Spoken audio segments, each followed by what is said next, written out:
Donc on va passer sans transition maintenant sur le dossier Movapro dont on vous a parlé. C'est le dernier exposé avant les conclusions. Voilà, et ça rejoint un petit peu le document qui vous a été distribué à l'entrée et qui est en couleur marron. Vous voyez, on a enlevé l'aspect bois énergie. Et le dossier Movapro s'adresse un petit peu à tous les nouveaux chantiers de mobilisation de bois plus, parce qu'on a parlé.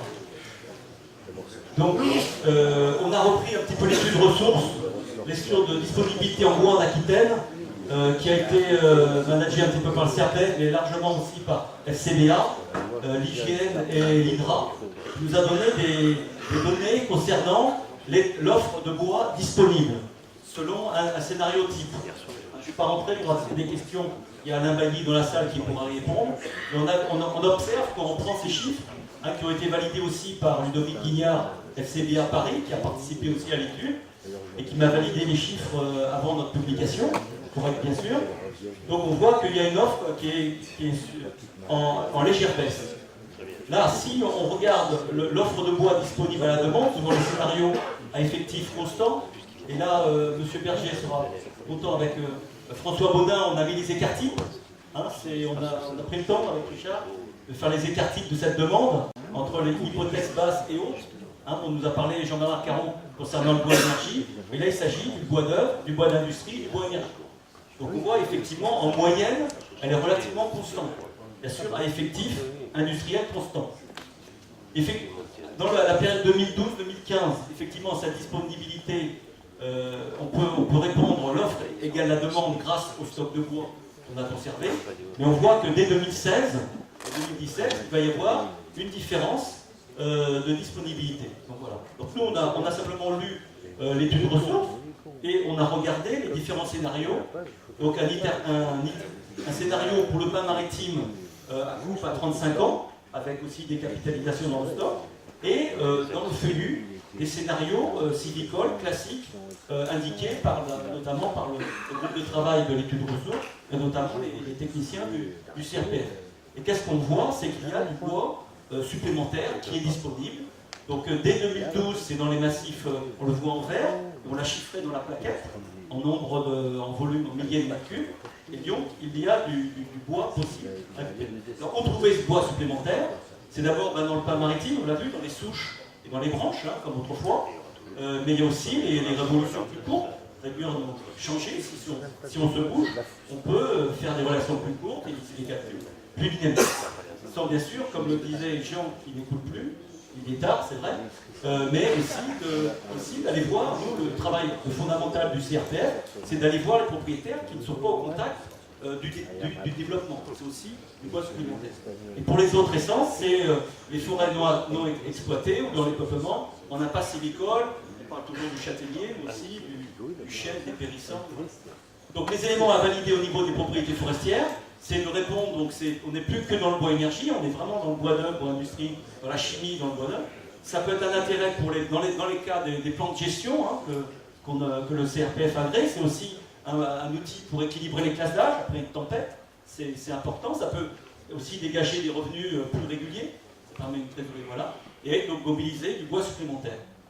Donc dans ce petit capage qu'on souhaite avec l'équipe du CRPF, c'est effectivement de donner la liberté de choix aux sylviculteurs, c'est de faire en fait comme il fait, c'est la mobilisation plus, comme on a dit premièrement, c'est on fait comme avant, bois d'œuvre, bois d'industrie, mais aussi on récolte supplémentairement les rémanents, les souches, ça c'est la petite mobilisation de plus, et on s'assure de la fertilité des sols.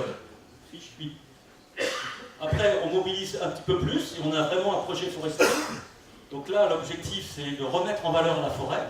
On réduit les investissements pour sa remise en production. Et donc, on a vraiment un projet forestier. Et la mobilisation bah, c'est en surveillant ces indicateurs économiques, et ben, j'applique, je réduis mes durées de révolution et je fais une sylviculture plus dynamique. Donc voilà, Movapro, je passe la parole à Richard. Merci, la méthodologie. Donc Movapro, c'est une idée de projet.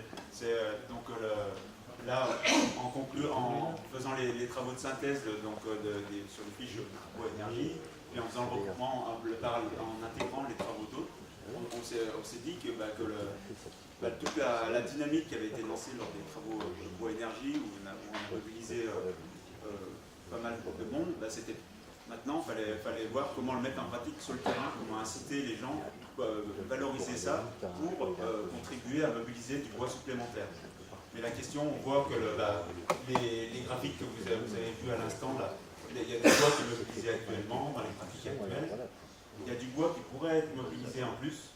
Et là, déjà, la question se pose, c'est qu'est-ce que c'est que ce bois supplémentaire?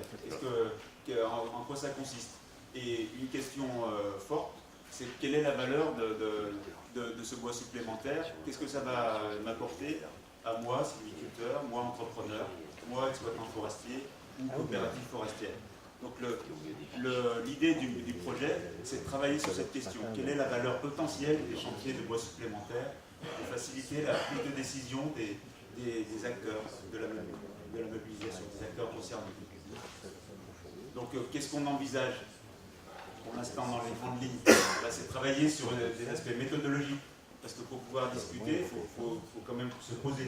Donc le terrain de jeu, là, c'est les chantiers d'exploitation forestière. Et après, comment on les apprécie? On a vu qu'il y avait beaucoup de facteurs, une certaine complexité. Donc ce qu'on veut, c'est avoir une méthode d'évaluation qui soit rapide, qui soit simple et pertinente. Donc mettre à disposition des acteurs des outils et des indicateurs opérationnels qui soient utilisables par chacun.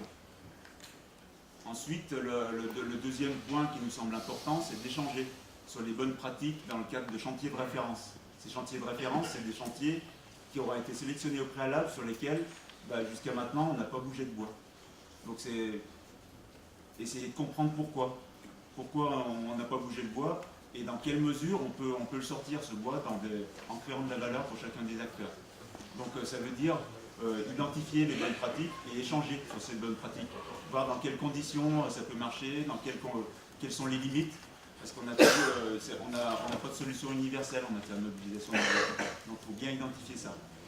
Et puis en troisième point, continuer à communiquer, à promouvoir sur ces outils indicateurs auprès de l'ensemble des acteurs aquitains.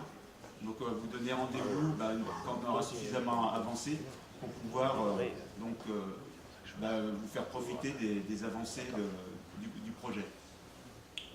Donc en termes de méthodologie, on n'a pas beaucoup de temps, mais je vais passer un peu vite. L'idée, c'est d'exploiter les données qu'on a à disposition. Là, vous avez une représentation de tous les points que réalise l'IGN, des points d'inventaire. Et depuis qu'ils ont revu leur méthode, ils repassent 5 ans plus tard sur chaque point qu'ils ont inventorié pour voir ce qui s'est passé. Est-ce qu'on a mobilisé du bois ou pas? Et donc l'idée, c'est d'exploiter ça, de voir sur les points où on a mobilisé du bois, quelles sont les conditions. Sur les points où on n'a pas mobilisé de bois, quelles sont les conditions. Et voir s'il y a des différences, essayer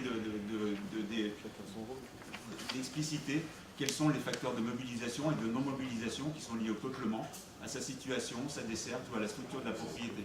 On sait d'ores et déjà qu'il n'y a pas que ça. Parce que là, il n'y a pas de notion de valeur là-dedans. Donc il faut rajouter des choses. Donc ça se fera sur le terrain. Les réunions qu'on vous proposera de faire, il y en aura peut-être encore dans cette salle, mais il y aura plus de rencontres sur le terrain que ce qu'on a fait jusqu'à maintenant.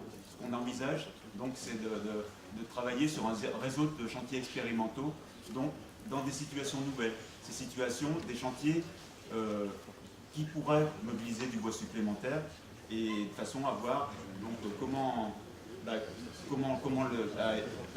les évaluer, à initier, renforcer des processus d'amélioration si besoin, mettre en évidence des facteurs de progrès, et puis partager des diagnostics et plans d'amélioration.